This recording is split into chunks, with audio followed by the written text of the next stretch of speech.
Hey guys, Super Dave 4054 here. We're back in Eaveecraft Modpack. However, we're not on the Business Craft server. Today we're going to discuss big reactors, and we are creatively building in the single player world. As you can see behind me, we have a big reactor already set up. I also have a capacitor bank, very large section of capacitor bank set up there. I also have some ME stuff here. We're going to talk about building the reactor, automating the reactor, refueling and fueling and refueling, and we're going to build one, and that's what we're going to do first. So stick with me, guys. We're going to build a big reactor.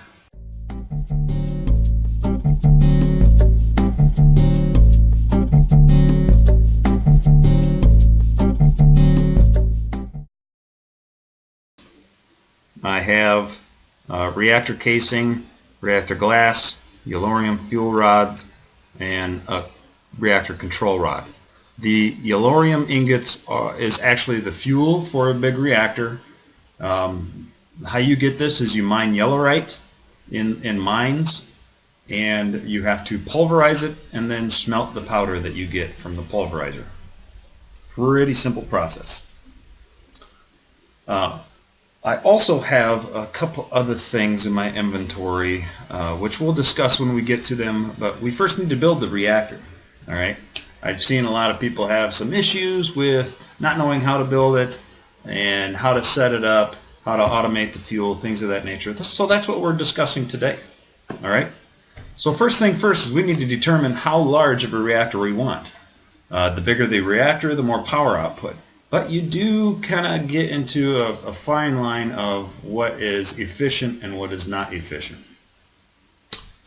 So over here I have a reactor that is 6 by 6 by 6.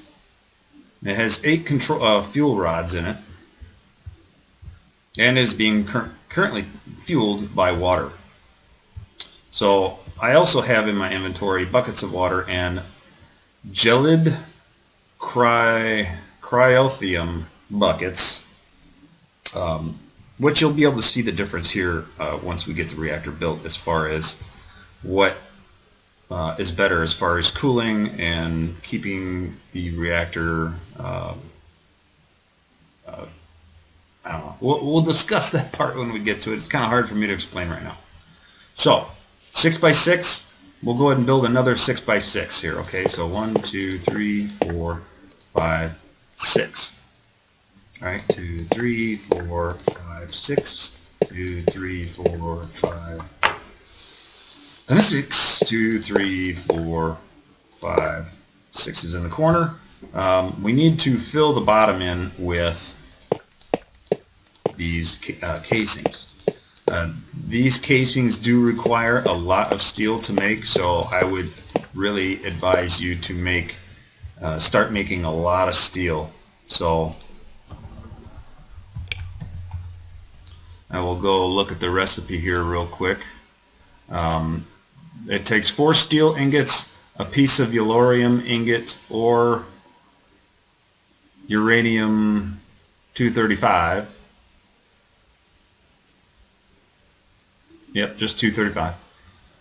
And these bars of graphite, which you can get by resmelting coal, or smelting or resmelting. I don't know how you want to say it, but you have to smelt down coal to get graphite bars.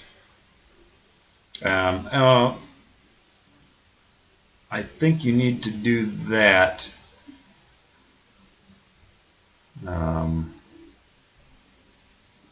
In some kind of smeltery of some sort, energized smelter from Mechanism, Ender IOs, alloy smelter, you got it. So we're 6 tall on that too, so we'll go 6 tall on the corners. 2, 3, 4, 5, 6. 2, 3, 4, 5, 6. 2, 3, 4, 5, 6. And I'm not going to count this one because I'm sure you're already sick of it. All right, let's connect the corners on the top.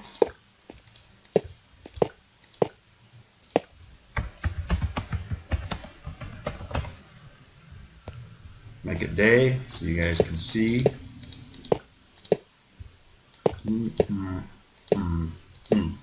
Now, I showed you guys reactor glass. You don't need reactor glass, but it gets kind of like a cool texture to the machine itself.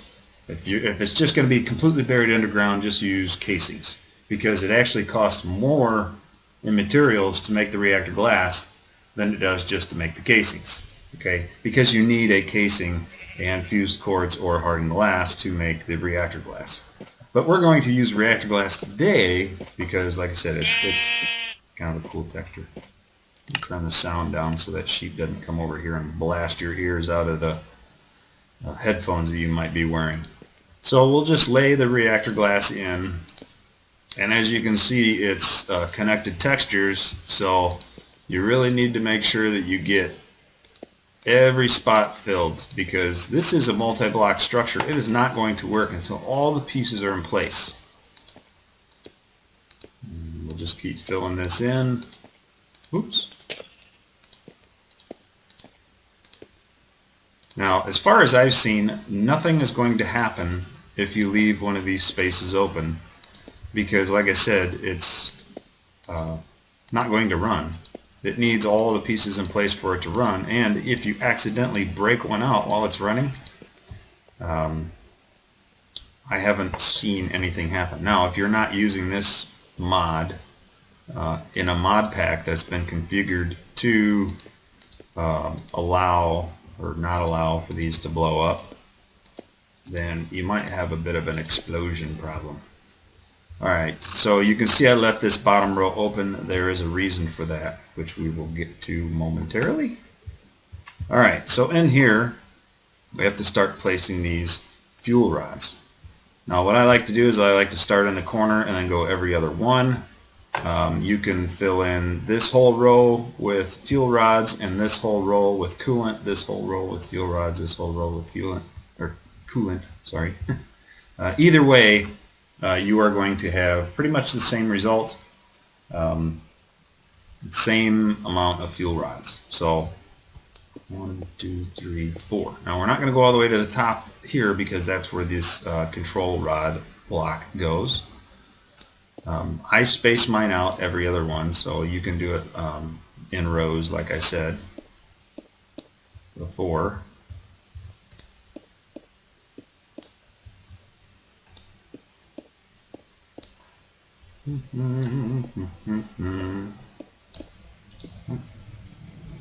Okay, 1, 2, 3, 4.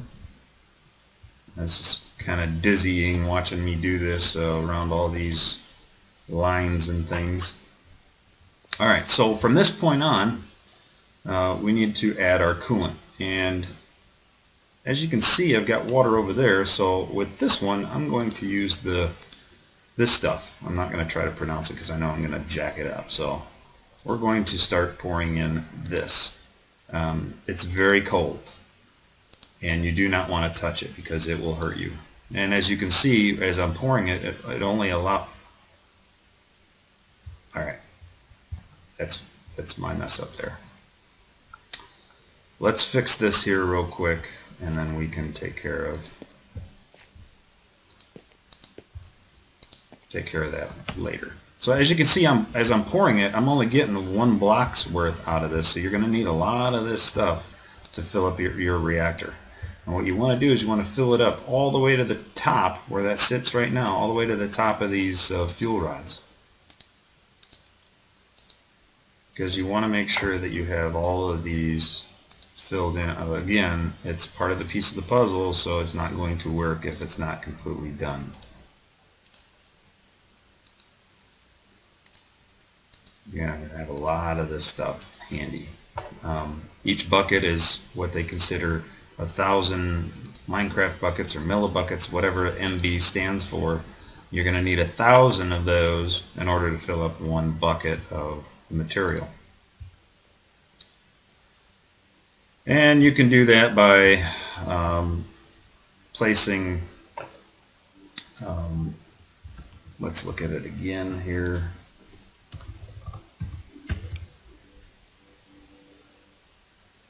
If you can make this stuff here, which is blizz powder, pretty hard to come by, a snowball, redstone, and niter, or saltpeter, which I've found in the nether, to make these dusts, and then you take the dust and put it into a magma crucible, and then you use the magma crucible to pump into a fluid transposer, which then fills your buckets. So as you can see, you're going to need a lot of the dust. No clouds, and it's dark. All right.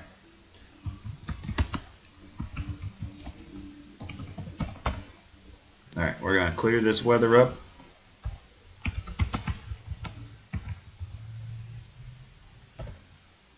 Gonna make sure that it's daytime so it's pretty well lit up, because what we need to do next is we need to add these control rods. Sorry, is that right? Yeah, control rods. Add them to the top of your yellorium fuel rods, and then fill the rest of the space in with reactor casing. Now, as you can see, I'm shifting to sneak, because if you touch one of these control rods with right click, then you're going to get the interface. This comes in more in handy when you're going to actively cool the reactor instead of passively cool the reactor, which is the process we're using today, passive cooling. Okay, now as far as controlling the reactor and power points, we're just going to move this stuff up out of our inventory. Okay, so first of all, we need a controller. All right, let's pull up reactor on here. Controller is somewhat expensive to make. Diamond, redstone, some yellorium, and reactor casings. Again, you're going to need to make a lot of steel to get all this material put together. You're going to need power taps, one to start out with. If that's all the steel that you have is to make a power tap, one power tap, do so. But the more power taps you have, the more power you're going to output into your capacitor banks or whatever energy storage you're using. Since this is a small reactor, one power tap is probably going to be good enough. You'll also need access ports, which are these deals here. Okay, so you need a piston, a chest, 4 reactor casings gives you a reactor port. You're going to need 2 of those, because one is for fuel in and the other one is for fuel out. So what I'm going to do here is I'm going to set up the controller right here. Alright, so as you can see, the texture for the reactor has changed already, because I put that piece in place and it can now run without any problems, except for the fact that I have no way to put the fuel in. So what we're going to do next is fuel access ports, and then this is going to be my power tap. I'm going to place another power tap over here, because what we're going to do is we're going to test power out from both power taps, either one or the other. So right click on the controller, and this is the interface you get. Currently it's not running, so it is offline. The reactivity says it's 100%, however there is no fuel in it. Okay, millibuckets, I guess that's what MB means. It is not using any fuel right now because there's no fuel in it. It's not producing any redstone flux power per tick right now because it's not running, and there's no, the temperature is 0 because it's not running. Alright, right here is fuel in. The yellow arrows going in means that it's fuel in. So what we need to do is we need to change this to outlet mode, so that you see how the arrows change to blue. The arrows are pointing in a different direction, so that the used fuel or the waste gets placed in here. It's going to sit here in this spot. Alright, so what we need to do is we need to add some fuel to this. Stacks of fuel. It is going to use up lots of fuel in order to get started. However, once you actually start running the machine, it tends to not use so much fuel as you're running it. So the fuel usage is low. But again, that all depends on the heat of the reactor, or the heat that's building up in the reactor, and we can talk about that here once we get this started. Okay, so as you can see, we have now a full fuel core status. It's 100% full, 0% depleted. We have 8 fuel rods. Maximum fuel capacity is 128,000 millibuckets. That is how much we have in there. There is no waste, and the total for fuel measurement is the 128,000. All right, so we need to kick this sucker on. First off, it's going to start filling this energy buffer, which is good. That's what we want it to do. And then down here you can see that we have some other buttons. The auto eject waste, it will be the waste ejected as soon as possible. If you do not eject the waste, you have to do it manually, which you can set up Eaveecraft or whatever to eject the waste when you want it to do all the programming. I have no idea how to program that stuff. So this, we're just going to talk about the reactor itself and a little bit of ME automation, but that's it. Okay. So what we want to do is we want to make sure that this is clicked to auto eject. That way it gets to the outlet. All right. Now we're going to activate. So activate and deactivate. We're going to click activate. As you can see, our temperature on both our core heat and our casing heat are rising. And you can see the little temperature reading here in Celsius. This is how many kilo RFs per tick it is producing. So you can see 102, 10,200 and some change RF per tick. Pretty good. That's a pretty good reactor. And now we've got, this is how our waste generation here. It is generating 0.22 millibuckets per tick of waste. And as you can see, we're still fully, we're still full on the fuel. It's not using very much at all at this point. Okay, so it's running. Now we need to collect the power that it is producing. So attach your conduits, energy cables, what have you, to the power tap. And now you can see that we're starting to fill at a rate of 10,000 and change per RF per tick. Now it says MJ up there, but it's actually producing RF. Now, so if we look at what it's producing now, so a little over 10,000 MJ, RF, whatever, per tick. I know it's not the same. See if I can stop derping here and actually put this together. We add another power tap to it, it's actually pulling more from the reactor to fill this, just a little bit more. So it's not going to hurt to add 2 power taps. Then you have more power, as at least the maximum amount of power you can get out of this reactor. The bigger the reactor, though, the more power taps you're going to have to add. So we're still charging. Since this is a fairly large capacitor bank, it's going to be hard for you to see any actually power filling into this. All right. I'm going to change that to out because we're going to do something different over here. Change that to in.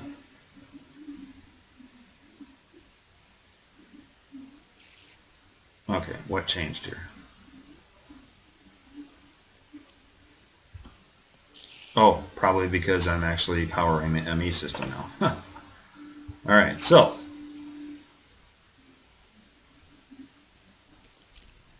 it used up some of the energy buffer to power up the ME, but anyway, we have an actual working reactor. Now, back over here to our water-cooled reactor. The spider's going to be the death of me. So we have our ME system here. I'm going to plop 3, let's just put all of these in here. I'm going to grab more yellorium, just so that I have some extra here. Put one more stack in there. Okay, so we're going to take, I've got this one already set up the way I showed you guys how to set that up, only it's water cooled. So I'm going to put 3 stacks of yellorium in there. Takes 2 stacks to fill it up, 1 stack in reserve. So far we've got no waste because I haven't been running it at all. And if we go over here and look at the waste, okay, so we have 1 cyanite ingot. That is the waste. As you can see, I've got a reservoir full of water over here. We're going to use that water to reprocess the waste into usable fuel. So I'm going to start this reactor up and we're going to take a look at what it looks like with water cooled. So let's activate this.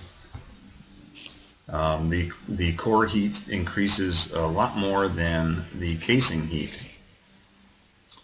However, you can see same size reactor but water cooled. It's not producing as much power as the other one. It's because of this casing heat. The higher the casing heat, the more power it uses. The higher the core heat, however, it uses more fuel. So this reactor isn't quite as efficient as the other one is because the other one is producing more power, same fuel consumption. This one is producing less power with the same type of fuel consumption. So it would be a good idea to find yourself other alternatives to actually cool the reactor. Okay. So this thing's going to run just like the other one did. It's going to eject the waste like it's supposed to. And let's change the direction of the power here. And I have 2 power taps on this one, since it is not producing as much power as the other one is. These conduits can handle 20,000 RF per tick moving through it, so it's not going to do a very good job of producing power. You probably only need 1 power tap for this kind of reactor, but this kind of reactor is a good start. Water cooled, perfect for the startup, no problem. That material, that cryothium, gelid cryothium, I think I pronounced it right, that is pre-end game type material because of the blizz powder. You need to get those from blizz rods by pulverizing blizz rods, and a blizz is a hostile mob that you can find in colder climates like snow biome or whatever.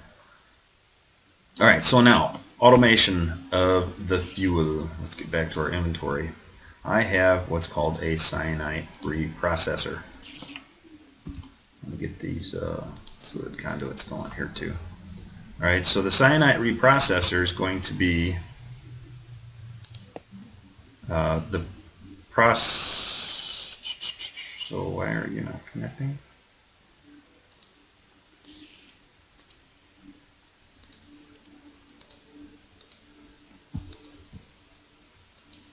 Okay, let's redo that. So the cyanide reprocessor is going to reprocess the waste. So I'm going to plop that right down here. The spider is annoying me. Alright, so this reprocessor uses I'm going to do extract mode and active without a redstone signal so that it actually starts flowing water.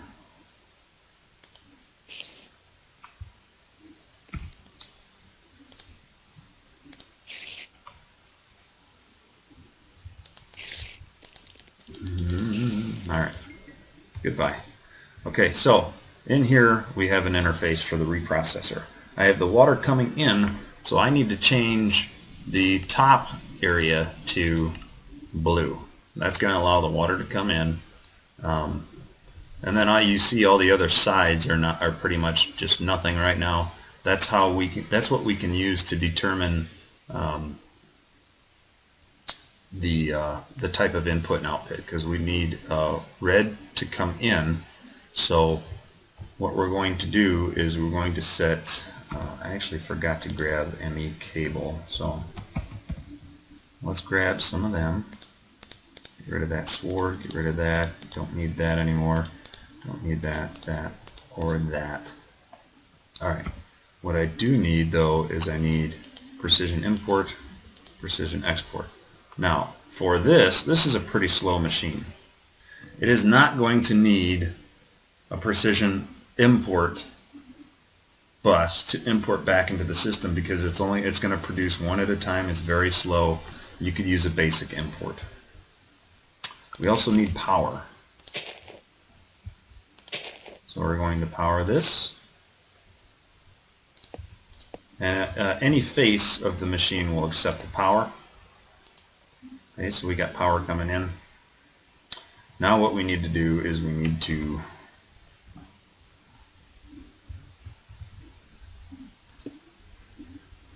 import the material back into the ME system. Whoops. Okay, and then we need to import the actual waste from the ME or the reactor into the ME system. Did not need to put that there.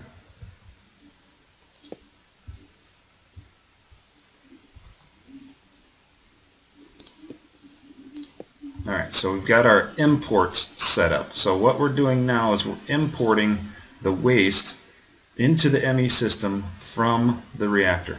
That's where the waste is. I'll go in here and you can see I've got a cyanide ingot that has already gone into our ME system. I'm going to come over here and collect this waste. You can see it's made 2. So we're going to place that into our ME system here, just so that it gives our export bus something to use. I'm just going to use that there and that there. So we're all connected now with our imports and our exports. We need to configure the faces of the reprocessor. So I've got my export, which is coming out of the ME system and into the machine. So I need to configure the left side of this to red.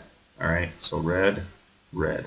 Then the import to the ME system needs to be green, so whatever this produces for fuel, it's going to come out of the green side. I'm going to take one of these and one of these. Export from the ME. We're going to export cyanide ingots. As you can see, it's exporting. And actually I'm going to change this to move stacks. That way it comes in really fast. And there's our waste product being reprocessed. It is now plutonium.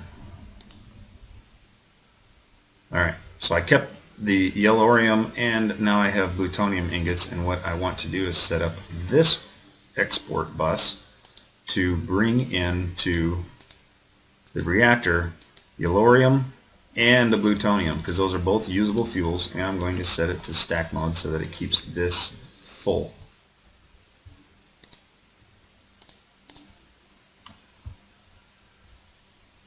So that's how you automate the reactor processing and pretty much the reactor in general. This is going to produce power, which is going to supply power to whatever machine you're using to pulverize, smelt, process your ores, whatever you're using. Maybe a digital miner. You're probably going to need a bigger reactor to actually supply a digital miner at full capacity. And then it is automated in the sense that it is going to provide the reactor with usable fuel that you've already processed using ore processing. The waste is automated through the reprocessor here and then back into the ME. So as the reactor goes along, it is going to use up fuel, make waste. Waste is getting reprocessed, back in the ME system, and then back into the reactor as plutonium. Well, if you guys have any questions or comments or concerns, please leave them in the comment section. Please share the video if you feel a friend can use this information. And also, if you haven't joined us already, please join us on the Eaveecraft business server. I'm SuperDave4054, and that's all for now, guys. Thanks for watching.